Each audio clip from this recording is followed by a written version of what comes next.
어느 순간부터 이 가죽들을 천연 가죽이라고 하고서 부분 인조가죽을 쓰지 어떻게 하냐면 많은 회사들이 플라스틱으로 그걸 잡아주고 있어요. 가죽에 대해서 조금 더 설명을 드릴게요.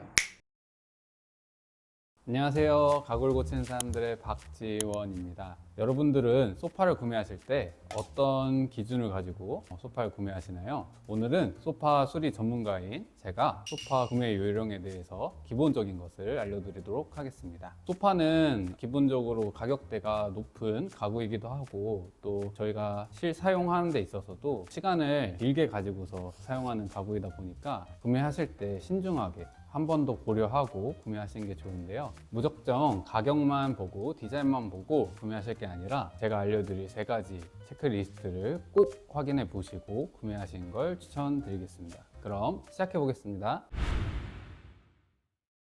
체크리스트 첫 번째는 가죽의 비율인데요. 소파는 사실 겉으로 매장에 가서 이렇게 딱 봤을 때 전부 다 가죽인 것처럼 보이지만 인조 가죽과 천연 가죽으로 나뉘어져 있습니다. 이게 무슨 얘기냐면 저희가 피부가 직접적으로 닿는 부분들, 예를 들어서 좌방석, 등받이, 그리고 팔걸이 쪽 이쪽을 제외하고는 인조 가죽을 사용하는 소파들이 시중에 굉장히 많아요. 그렇기 때문에 그 부분만 천연 가죽임을 물어보시고 전체적으로 천연 가죽이 들어갔는지 아니면은 부분적으로 천연 가죽을 썼고 나머지 부분들은 인조 가죽을 사용했는지 이런 것들을 한번 매장에 방문했을 때 직접적으로 물어보시는 게 좋고요. 인조 가죽 같은 경우에는 천연 가죽에 비해서 내구성이 조금 낮은 단점이 있어요. 그래서 평균적으로 저희는 3년에서 5년 정도를 인조 가죽의 수명으로 보고 있기 때문에 구매하시고 또 사용하시다 보면은 스크래치도 나고 해지기도 하고 그리고 벗겨지는 이런 증상들이 있으니까 그런 부분들을 꼭 체크해서 구매하시기를 당부드립니다.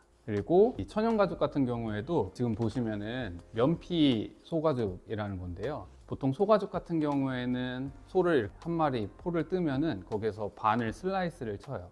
그러면 위에 부분을 면피라고 그러고 아랫 부분을 내피라고 하는데 보통 저희가 고급스러운 가죽들은 면피 가죽이라고 하거든요. 그 중에서도 이렇게 클래스가 좀 많이 나눠지긴 하지만 그 부분은 일단 나중으로 미루고 이제 내피 부분을 보통 예전에는 사용하지 않는 가죽이었어요. 그래서 버리곤 했었는데 어느 순간부터 이 가죽들을 천연 가죽이라고 하고서 소비자들한테 소파나 의자나 이런 부분에 있어서 사용하면서 저렴하게 판매를 하거든요. 근데 이게 사실 천연 가죽으로 볼 수도 있지만 위에다가 코팅을 좀 두껍게 입히기 때문에 제 생각에는 천연 가죽, 그러니까 면피보다는 사실 퀄리티가 좀 아쉬운 건 사실이에요. 그렇기 때문에 매장에 가서 구매하실 때 이게 천연 가죽이라고 했더라도 꼭 면피인지 외피인지 그런 것들을 꼭 확인해 보고 구매하시는 걸 추천드리겠습니다. 부분 인조 가죽을 쓰지 어떻게 하냐면 일단 눌러보면 알아요. 눌러보면 천연 가죽 같은 경우에는 주름이 갑니다. 그 다음에 인조 가죽 같은 경우에는 주름이 안 가요.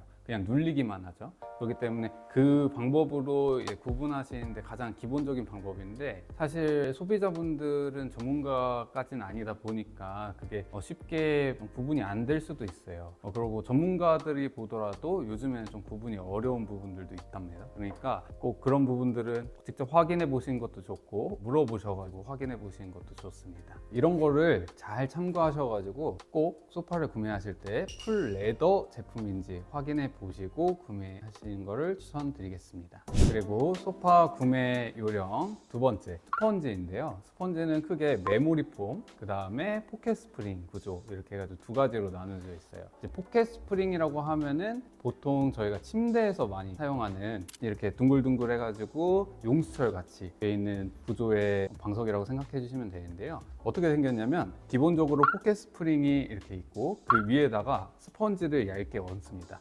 그리고 그 위에 다시 캐시미론이라 해가지고 솜같이 된 제품인데 그걸 덮고 그 다음에 가죽을 싸는 형태거든요. 그러다 보니까 이게 면적이 사실 침대만큼 그렇게까지 넓진 않아 가지고 이렇게 사람이 계속해서 앉고 또 그 위에 압력이나 하중이 가하게 되면은 그게 터지는 경우들이 있어요. 그래서 저희가 터졌을 때 수리를 많이 가기도 하거든요. 그래서 저희가 개인적으로 추천드리기로는 그런 포켓 스프링을 사용한 소파도 편안하긴 하지만 오래 사용하실 내구성 좋은 소파를 고르시기에는 메모리폼 소파를 구매하시는 걸 추천드리겠습니다. 소파 구매 요령 세 번째는 밑에를 받치고 있는 재료 스프링입니다. 무슨 얘기냐면 이제 아까 말씀드렸다시피 메모리 폼도 있고 포켓 스프링형도 있는데 그거를 받치고 있는 밑에 재질이에요. 이게 보통 두 가지로 나뉘어져 있는데 엘라스틱 밴드와 S자 스프링으로 나뉘어져 있어요.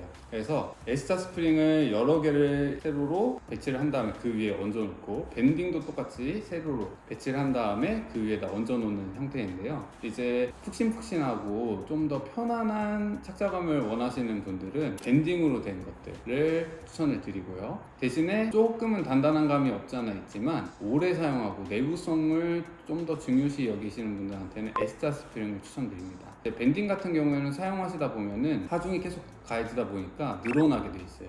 그러다 보면은 이제 소파가 푹 꺼진다는 느낌을 받겠죠. 그러다 보면 이제 저희 같은 수리 전문 회사에게 수리 요청을 해주시는 경우도 있고요. 대신에 S자 스프링 같은 경우에도 이게 좀 견고하게 만드는 회사 같은 경우에는 그 S자 스프링을 잡고 있는 것을 철제로 만들지만 좀 많은 회사들이 플라스틱으로 그걸 잡아주고 있어요. 그렇기 때문에 하중이 받다 보면은 플라스틱이 부러지게 되면서 S자 스프링이 이탈을 하게 돼서 그 밑에 있는 부직포를 찍고서 나오는 경우들이 많거든요. 그렇기 때문에 저희가 그런 것도 수리를 하기도 하는데 이게 사실 소파를 구매하실 때 밑에 있는 게 어떤 건지 구분하기 쉽지는 않기도 하고 또 그걸 받치고 있는 게 플라스틱인지 아니면 철제로 되어 있는지도 확인하기는 좀 어렵잖아요. 그래서 그런 부분을 확인하실 때 일단 구매할 때 이제 판매 사원한테 밑에 어떤 구조로 되어 있는지 한번 물어보시고 그 다음에 본인이 원하는 취향에 맞춰가지고 구매하시는 걸 추천드리겠습니다. 네, 그리고 추가적으로 가죽에 대해서 조금 더 설명을 드릴게요.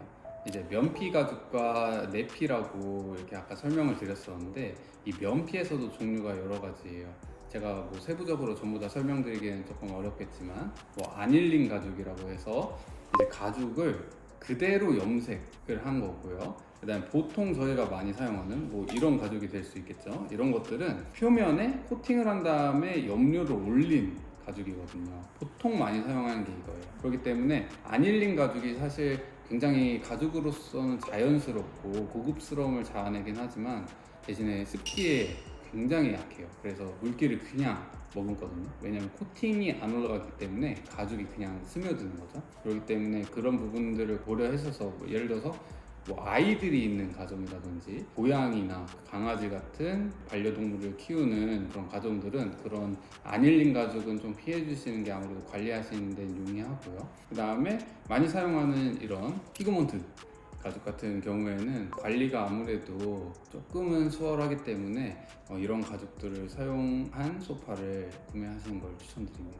그리고 아무래도 아까 말씀드린 내피 가죽은 독고라고도 부르는데 이 독고 가죽은 수명이 외피 가죽에 비해서 좋지 않아요. 그냥 처음에 구매하셨을 땐 멀쩡하니까 그리고 조금 더 저렴하니까 쉽게 구매하실 수 있는데 오랫동안 사용하시기에는 조금 무리가 있으니까 그런 부분들을 유의해서 구매하시면 좋을 것 같습니다. 앞서 설명드린 이 소파 구매 요령 3가지 잘 고려하셔가지고 앞으로 소파를 구매하실 때 좋은 소파, 좋은 가격에 잘 구매하시기를 바랍니다. 이번 영상이 유익하셨다면 좋아요, 구독 부탁드립니다. 그리고 언제나 필요한 내용이 있으시면 댓글이나 뭐 이메일로라도 문의 주시면 성실하게 답변 드리도록 하겠습니다. 감사합니다.